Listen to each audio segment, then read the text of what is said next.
Hi there everyone, Mohammad Awez this side. और आज हम आप लोगों के लिए एक न्यू चैप्टर लेकर आए हैं which is chapter number 4 in the kingdom of fools and this chapter belongs to your book moments which is a class 9 text book ऑफ CBSE इंग्लिश। तो आज इस चैप्टर को हम डिस्कस करेंगे और पढ़ेंगे इस चैप्टर को सो दैट आपको अपने फिली एग्जाम्स में हेल्प मिलेगी क्वेश्चन आंसर्स को सॉल्व करने में। तो गाइज आइए डिस्कस करते हैं इस चैप्टर को। Before discussing the chapter I would like to give you a brief review. देखिए, जैसा कि इसका नेम है चैप्टर का, in the kingdom of fools, it is a very interesting chapter.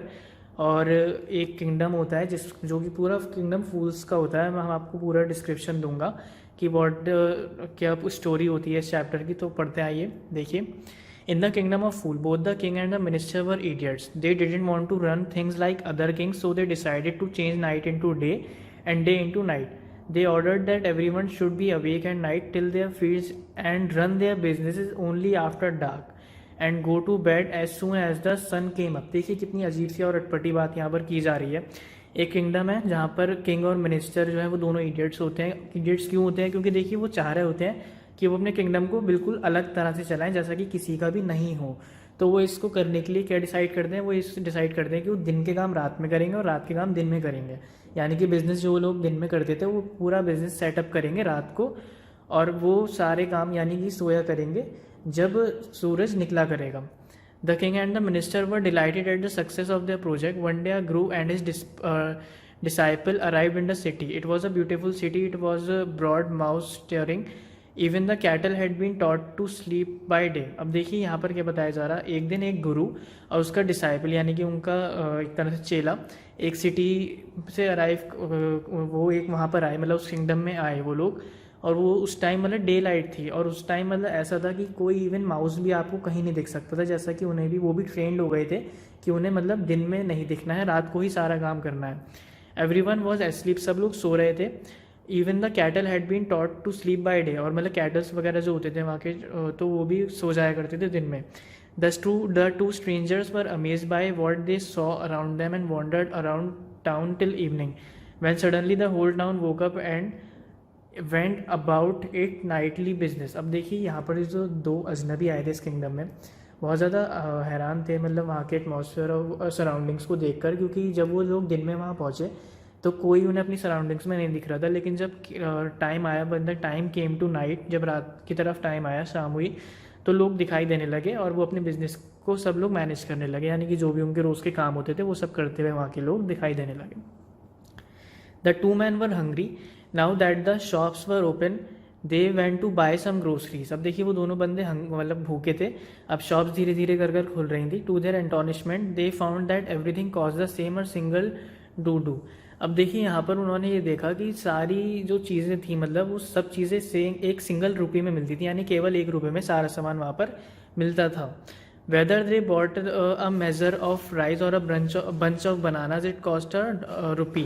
देखिए चाहे कोई बंदा मतलब राइस खरीदे कितना भी, या फिर बंच ऑफ बनानास खरीदे, वो 1 रुपये का ही मिलता था। The Guru and his disciple were delighted. They had never heard of anything like this. They could buy all the food they wanted for a rupee. देखिए बहुत ज़्यादा हैरान थे वो दोनों, गुरु और डिसाइपल उनका, क्योंकि वहाँ पर सारा खाना 1 रुपये में मिल रहा था। when they had cooked and eaten, the guru realized that this was kingdom of fool। तब देखिए जब उन्होंने खाना खा लिया था तब उनके गुरु जी को रियलाइज़ हुआ कि ये किंगडम जो है वो बेवकूफ़ों का है, फूल्स का है। And it wouldn't be a good idea for them to stay there, और उनके लिए बिल्कुल अच्छा नहीं होगा कि वो वहाँ पर रुकें। This is no place for us, let's go. और उन्होंने कहा अपने डिसाइपल से, अपने चेले से, कि आओ हम जो है चलते हैं। बहुत ज़्यादा सस्ता था वहाँ पर और बहुत ज़्यादा अच्छा था, तो खाना भी मतलब बहुत ज़्यादा सस्ता था। तो उसका जो डिसाइपल था, उनका जो चेला था, वो वहाँ से जाना नहीं चाहता था इन सब वजहों की वजह से। लेकिन उनके गुरुजी ने कहा, देखिए आगे बढ़ते हैं। दे आर ऑल फूल्स, देखो सब लोग बेवकूफ़ हैं और ये सब ज़्यादा टाइम तक नहीं चलने वाला। But the disciple wouldn't listen to the guru's wisdom, लेकिन उसने डिसाइपल ने अपने गुरु की बात नहीं मानी और वो वहीं पर रुकना चाहता था। और गुरु ने उससे फाइनली बोल दिया था कि अगर तुम्हें यहाँ रुकना है रुको, लेकिन मैं जा रहा हूँ। और डिसाइपल वहाँ पर रुका और वहाँ पर वो सब खाना वगैरह खाया करता था, बनानास, घी, राइस, वीट, और ये सब खा खा कर वो बहुत ज़्यादा फैट हो गया था, एकदम स्केर्ड बुल की तरह, मतलब एक बहुत तगड़ा ताज़ा बंदा वो हो गया था। One bright day thief broke into a rich merchants house. अब देखिए एक दिन एक बहुत रिच मर्चेंट के हाउस में एक चोर घुसा और वहाँ पर उसने दीवार में एक होल बनाया, यानी कि चोर घुसने के लिए दीवार में एक होल बनाया। और वहाँ पर वो जब अपना सारा सामान लूट कर लेकर जा रहा था तो उस घर की जो दीवार थी वो कोलैप्स हो गई थी उसके सिर पर, यानी कि उसके सिर पर गिर गई थी उस चोर के, और वो ऑन स्पॉट वहीं पर मर गया था। और जो चोर का भाई था उसके साथ वो किंग के पास गया कंप्लेन करने और उससे बोला, your highness when my brother was pursuing his ancient trade. अब देखिए यहाँ पर उसने क्या बताया, भाई ने अपने जो किंगडम के जो उसका किंग था उसे क्या बताया कि उसका भाई जो है कोई काम कर रहा था और काम करते करते उसके साथ ये हादसा हुआ, जबकि ये बात झूठ थी, वो चोरी कर रहा था। और मर्चेंट को उसने ब्लेम करा उसके भाई ने कि जिसका घर है ये मतलब यही वजह है, इसकी वजह से मेरा भाई मरा है, इसने कच्ची कमज़ोर दीवार बनाई, स्ट्रॉन्ग दीवार नहीं बनाई, तो आप जो है इस मतलब हमारे साथ जस्टिस करिए, इंसाफ करिए। अब किंग ने उससे बोला कि हाँ तुम बेफिक्र रहो, तुम्हारे साथ जो है वो जस्टिस किया जाएगा और उस घर का जो ओनर है उसको मतलब कैद किया जाएगा, उसे सज़ा दी जाएगी। देखिए आगे बढ़ते हैं क्या हुआ स्टोरी में। देखिए जब मर्चेंट आया तो उससे किंग ने क्वेश्चन पूछा, उसका नाम पूछा, सच सच योर हाइनेस। अब उससे मतलब बोला कि सब डिटेल्स बताने के लिए। अब उससे बोला गया कि तुम जो है अपने घर पर थे जब वहाँ पर ये हादसा हुआ। Yes my Lord he broke it and the wall was weak. और उसने कबूल किया कि हाँ मैं वहीं था और ये दीवार जो है उसके ऊपर गिरकर और उसी वजह से वो मरा है। इट फेल ऑन हिम, उसके ऊपर गिरी है। अब यहाँ पर देखिए जो एक्यूज होता है वो गिल्ट होता है काफ़ी, यानी कि जो मर्चेंट होता है उसे काफ़ी ज़्यादा गिल्टी होती है। Your wall killed this man's brother, यानी उससे बोला जाता है कि तुम्हारे इस दीवार की वजह से इस आदमी के भाई जो है वो मर गया, तुमने इसका मर्डर किया है और अब हम तुम्हें सज़ा देंगे। अब यहाँ पर हेल्पलेस मर्चेंट लॉर्ड से बोलता है, I didn't put up the wall, मैंने वो दीवार नहीं बनवाई थी और इसमें जो है मेरी कोई गलती नहीं है और जिसने वो दीवार बनाई है आप उसको सज़ा दीजिए। अब यहाँ पर उससे किंग पूछता है कौन है वो, तो वहाँ पर वो उससे बताता है कि मेरे फादर के टाइम में किसी बंदे ने वो दीवार बनाई थी और मैं उस बंदे को जानता हूँ जो इसने वो दीवार बनाई थी और वो यहीं पास में रहता है। अब देखिए किंग इतना फूल होता है, वो इस बातों में सब में उलझता जाता है और वो अपने मैसेंजर्स को वहाँ पर भेजता है उस ब्रिक लेयर को लेकर आने के लिए। ब्रिक लेयर यानी कि जिस बंदे ने वो दीवार चुनी थी, जिसने वो दीवार बनाई थी, तो उसे लाने के लिए वो बेवकूफ़ किंग वहाँ पर भेज देता है। और अब देखिए आगे क्या हुआ। You there did you build the man's wall. अब यहाँ पर उससे पूछा जाता है कि भाई तुम ही थे, तुमने बनाई थी इनके फादर के ज़माने में दीवार। वो एक्सेप्ट करता है कि हाँ माय लॉर्ड मैंने ही बनाई थी। अब यहाँ पर उसे डांट पड़ती है कि भाई ये किस तरह की दीवार तुमने बनाई है, ये इस आदमी के ऊपर गिर गई है और इस वजह से वो मर गया है और तुमने इसका मर्डर किया और तुम्हें जो है हम पनिश करेंगे, पनिश यू बाय डेथ, यानी कि मौत की सज़ा देंगे। अब देखिए जैसे ही अपने जो एग्जीक्यूटिव्स को किंग ऑर्डर देने जा रहा होता है तो वहाँ पर जो है वो ब्रिकलेयर प्लीड करता है, यानी कि बहुत ज़्यादा प्लीज़ करता है और उससे बोलता है कि मेरी एक बार बात सुन लीजिए, ये सच है कि ये दीवार मैंने बनाई थी और वो ज़्यादा अच्छी नहीं थी, लेकिन वहाँ पर उस समय पर मेरा दिमाग दीवार बनाने पर नहीं था, मेरा दिमाग एक डांसिंग गर्ल पर था जो कि बार बार स्ट्रीट में अप एंड डाउन कर रही थी और उसके एंकलेट जो थे वो जिंगल कर रहे थे। एंकलेट्स यानी कि उसके जो पैर में पायल थी वो उसकी वजह से वो डिस्ट्रैक्ट हो रहा था और उसने मतलब देखिए बात को घुमाने की कोशिश करी और उसने ये दिखाने की कोशिश करी कि इसमें उसकी कोई गलती नहीं थी, उस लड़की की गलती थी। अब देखिए और उसने फाइनली उससे बोला कि आप उस लड़की को बुलाइए और मुझे पता है कि वो कहाँ रहती है। अब यहाँ पर देखिए फिर किंग एक फुलिश डिसीजन लेता है और बोलता है कि हाँ तुम सही हो। और देखिए बहुत ज़्यादा डीप होता जाता है केस और वो किंग जो है इस केस को कॉम्प्लिकेटेड बनाता रहता है और वो जो है उस लड़की को बुलवाता है जो डांसिंग गर्ल थी। अब देखिए डांसिंग गर्ल जो थी वो एक ओल्ड वुमेन थी क्योंकि काफ़ी बहुत टाइम पहले की बात है।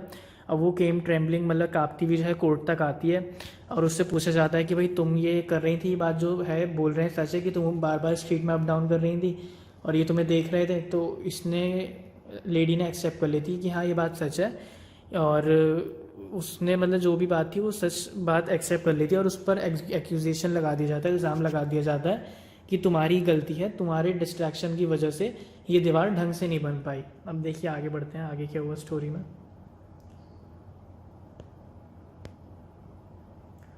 देखिए आगे बोला जाता है इट हैज़, अब यहाँ पर उसे पूरी बात बताई जाती है कि मतलब वो जो है एक पुअर आदमी के ऊपर गिर चुकी है और जिसकी वजह से वो मर गया है और तुम्हारी वजह से एक इनोसेंट आदमी मरा और तुम्हें जो है पनिश करा जाएगा। अब वो 1 मिनट तक कुछ सोचती है, वो बोलती है my lord wait I know now why I was walking. अब वो यहाँ पर बताती है, देखिए वो भी अपना रीज़न बताती है कि मैं वहाँ पर क्यों घूम रही थी। अब वो बताती कि मैंने जो है कुछ अपना गोल्ड दिया था को एक गोल्ड स्मिथ को, सुनार को, कुछ ज्वेलरी बनाने के लिए, लेकिन वो बहुत ज़्यादा लेज़ी था। उसने बहुत ज़्यादा एक्सक्यूज़ेस दिए, मैं बार बार वहाँ पर जाती थी और वो एक्सक्यूज़ेस देता रहता था। Dozens of time I have gone there, तो इसलिए मुझे जो है बार बार वहाँ पर चक्कर लगाने पड़ रहे थे और इसमें जो है मेरा कोई फॉल्ट नहीं है। Poor thing she is absolutely right. अब देखिए किंग यहाँ पर बोलता है कि ये बिल्कुल सही बोल रही है, इसमें इसकी कोई गलती नहीं है। We had got the real culprit at last, और हमें कल्प्रिट मिल चुका है लास्ट में। गेट द गोल्ड स्मिथ, और वो ऑर्डर देता है अपनी प्रजा को कि गोल्ड स्मिथ को लेकर आओ, सुनार को लेकर आओ। Wherever he is hiding at once, और जहाँ भी वो छुपा है उसे निकाल कर लाओ। अब देखिए किंग के जो प्रजा होती है वो सर्च करती है उस सुनार को, और वहाँ पर जो है पूरी स्टोरी उसे बताते हैं उसकी शॉप पर जाकर गोल्ड स्मिथ को। My lord he said I am a poor gold Smith, और वहाँ पर वो बताता है कि मैं एक पुअर गोल्ड स्मिथ हूँ। इट्स ट्रू, ये बात सच है कि मतलब मेरे शॉप पर ये बंदी आती थी अपने एंकलेट्स देने और वो ज्वेलरी बनवाने के लिए अपना गोल्ड देने, और मैंने इसको एक्सक्यूजेस दिए थे, ये बात सच है। वो मतलब पूरी बात देखिए एक्सेप्ट कर लेता है। और अब यहाँ पर लेकिन वो भी अपना एक्सक्यूज़ रखता है। वो बताता है कि मैंने देखिए एक्सक्यूजेस इसलिए दिए क्योंकि मेरे पास एक रिच फैमिली की जो है वो शादी आने वाली थी, तो उनका काम था। और उसने कहा कि अब आपको तो पता ही है, देखिए ये जो रिच लोग होते हैं कितने इम्पेशेंट होते हैं, तो मैं किसका काम करता, मतलब इस लेडी का करता या उनका करता। Who is this rich merchant who kept you from finishing this poor women's jewellery.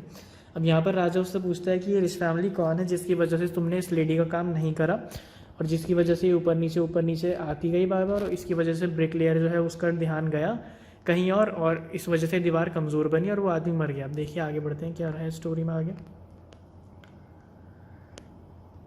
The goldsmith named the merchant and he was none. अब देखिए गोल्ड स्मिथ यहाँ पर उसका नाम खोल देता है मर्चेंट का, अब वो कोई नहीं होता है, उस ओरिजिनल घर का मालिक होता है, यानी कि जिस घर में दीवार गिरी थी वही मालिक होता है उस जो कि जिसके गोल्ड की जो ज्वेलरी थी वो गोल्ड स्मिथ के पास बन रही थी।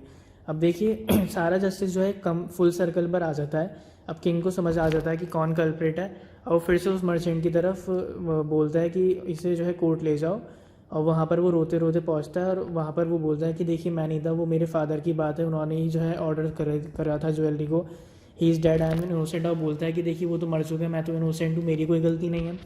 लेकिन किंग उससे बोलता है, किंग मिनिस्टर से जो है कंसल्ट करता है और उससे उनके बीच ये बात होती है कि it's true your father is the true murder. ये बात सच है कि तुम्हारे फादर वो जो है वो ट्रू मर्डरर है, लेकिन वो मर चुका है और अब देखो किसी ना किसी को तो पनिश किया ही जाएगा, और तुम इनहेरिटेड हो, मतलब उनके ही मतलब बेटे हो, तो इसलिए तुम ही क्रिमिनल हो अपने फादर के, क्योंकि सारे जायदाद सारी ज़मीन तुम्हारी है और उनके गुनाह भी जो है वो तुम्हारे ही हैं। अब यहाँ पर जो है काफ़ी उससे ज़्यादा मतलब बहुत रूडली बिहेव किया जाता है और उससे बोला जाता है कि अब तुम्हें मरना होगा। और देखिए वहाँ पर ऑर्डर कर दिया जाता है स्लेव्स को एक न्यू स्टेक बनाने के लिए। स्टेक देखिए पहले के ज़माने में कुछ ऐसे औजार होते थे, ऐसी मशीन्स होती थी जिनमें जो है मौत की सज़ाएं कल्प्रिट्स को दी जाती थी। तो वो अपने सर्वेंट्स को बोल देता है कि स्टेक जो है शार्पन करो और एक स्टेक तैयार करो इस रिच मर्चेंट के लिए। अब देखिए वहाँ पर एक बीच में एक रुकावट आती है। वो जो स्टेक होता है वो एक मोटे आदमी के लिए होता है और उसमें वो जो कल्प्रिट होता है यानी कि मर्चेंट जो होता है वो उसमें आ नहीं पाता है। तो इस वजह से वो फिर टेंशन में आ जाते हैं कि भाई अब क्या करा जाए, ये तो उसमें आ नहीं पाएगा, फिट हो नहीं पाएगा, तो हमें क्या करना चाहिए। अब देखिए अब ये क्या करते हैं, अब ये राजा जो है कि अपनी प्रजा को ऑर्डर देता है भाई देखो किसी ना किसी को तो हमें पनिशमेंट देनी है, तो इसे छोड़ के अब किसी मोटे तगड़े ताज़ा आदमी को लेकर आओ जिसमें जो है हम इसे ला सकें। अब देखिए उन्हें कौन मिलता है, उन्हें वही जो है डिसाइपल मिलता है, वो जो चेला था अपने गुरु का, वो बंदा उन्हें मिलता है अपने किंगडम में, और वो उस फैसला करते हैं कि हम इसी को सज़ा दे देंगे, क्योंकि वो देखिए काफ़ी ज़्यादा फैट था, खा कर बहुत ज़्यादा मोटा हो गया था, तो इसलिए उनके लिए बिल्कुल फिट परफेक्ट आदमी था सज़ा देने के लिए, बहुत मोटा था वो इसलिए। What have I done wrong, वो उसे पकड़ लेते हैं डिसाइपल को। वो कहता है कि भाई मैंने क्या किया, मैं तो इनोसेंट हूँ, मैं अनजान हूँ, मैंने कुछ नहीं किया, और मैं एक सन्यासी हूँ। वो रोने लगता है। और अब यहाँ पर देखिए क्या होता है कि यहाँ पर जो है उसे स्टेक में रखा जाता है, वो बिल्कुल फिट हो जाता है और वो उसे पैलेस में ले जाते हैं उस बंदे को। अब उसे याद आता है कि उसके जो गुरु के वर्ड्स थे कि this is a city of fools, ये बेवकूफ़ों का मतलब जगह है और हमें यहाँ पर नहीं रहना चाहिए। While he was waiting for death, जब वो अपनी मौत का इंतज़ार कर रहा था तो उसने प्रे करा to his Guru in his heart, अपने दिल में उसने प्रे करी गुरु तक कि asking him to hear his cry whenever he was, मतलब वो एक प्रे कर रहा था कि उसके गुरु उसको सुन लें जहाँ पर भी वो हों। और गुरु ने जो है देखिए उनके जो गुरु थे उसके पास कुछ मैजिकल पावर्स थी, उन्हें दूर का मतलब फ्यूचर वगैरह दिखता था, तो और प्रेजेंट भी वो देख सकते थे, पास्ट भी, तो उन्हें सब मतलब सुनाई दे गई थी। और वो जो है वहाँ पर आए अपने डिसाइपल को बचाने। और यहाँ पर अब देखिए क्या हुआ, as soon as he arrive, जब वो आए, he scolded the disciple and told him something in a whisper, उन्होंने अपने चेले को डांटा और उसके कान में कुछ कहा। Then he went to the king and addressed him, और किंग के पास गए और उससे बोला, वो wisest of king who is greater, और उससे बोला कि यहाँ कौन बड़ा है, द गुरु और डिसाइपल, मैं बड़ा हूँ या मेरा चेला।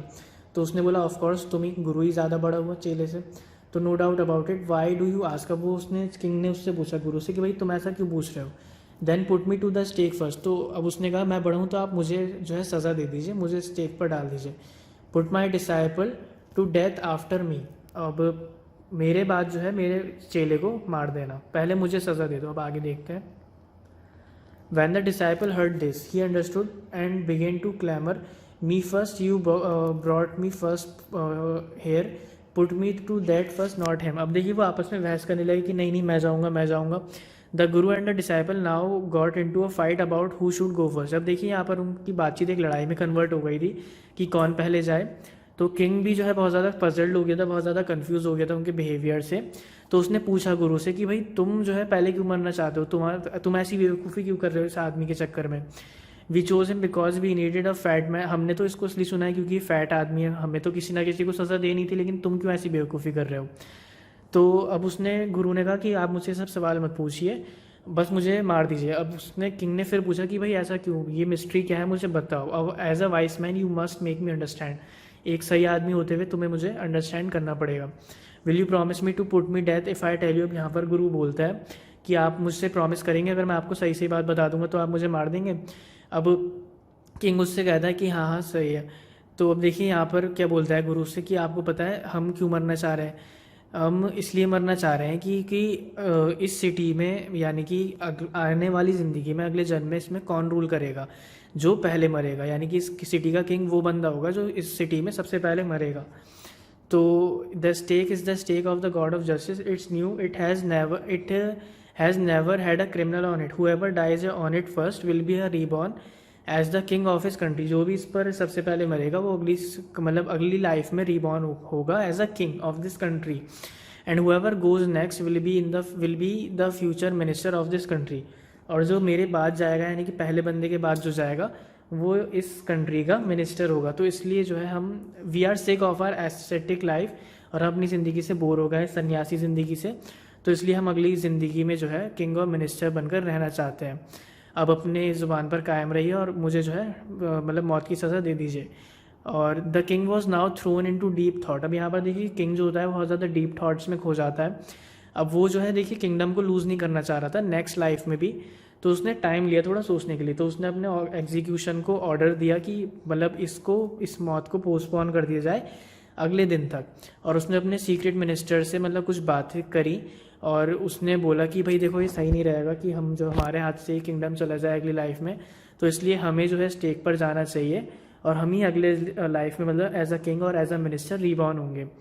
अब so he told the executioners we will send the criminals tonight, when the first man comes to you put him to death first, then do the same to the second, those are my orders, don't make any mistake. अब यहाँ पर उसने अपने एग्जीक्यूशनर्स को order दिया कि हम criminals को आज रात ही छोड़ देंगे और जो पहला आदमी आएगा उसे पहली सज़ा देना और दूसरे आदमी को दूसरी, और इस पर कोई गलती मत करना।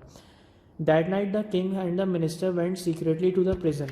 अब उस रात देखिए किंग और मिनिस्टर वो जो है चुपचाप प्रिजन में चले गए। Release the Guru and the disciple, उन्होंने उन दोनों को आज़ाद कर दिया था। Disguise themselves as the two and as arranged beforehand with loyal servants were taken to stake and promptly executed. अब देखिए इसके बाद वहाँ पर सज़ा मिलने वाली थी। आगे बढ़ते हैं क्लाइमेक्स में क्या हुआ।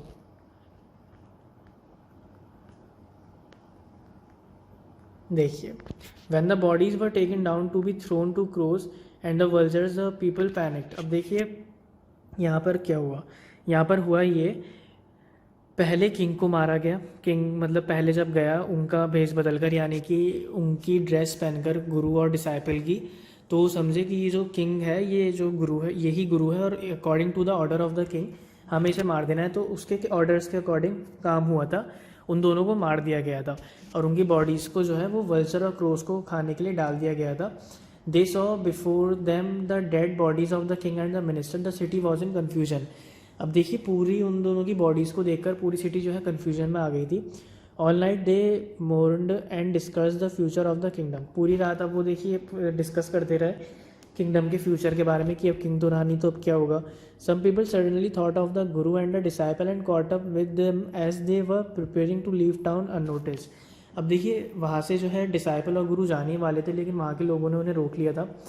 We will need a king and a minister said someone, others agreed. और वहाँ पर ये बात हुई कि हमें इन्हीं ऐसे ही किंग और मिनिस्टर की ज़रूरत है, मतलब ये लोग बहुत ज़्यादा समझदार हैं, बहुत ज़्यादा माइंडेड और बहुत ज़्यादा क्लेवर हैं, तो इसलिए हमें इन्हीं लोगों की ज़रूरत है अपने किंगडम को चलाने के लिए, और हम इन्हीं किंग और मिनिस्टर बनाएंगे। It didn't they take any many arguments to persuade the disciple but it took longer to persuade the guru. देखिए ज़्यादा टाइम नहीं लगा उन गुरु और डिसाइपल को बनाने में, वहाँ के लोगों को।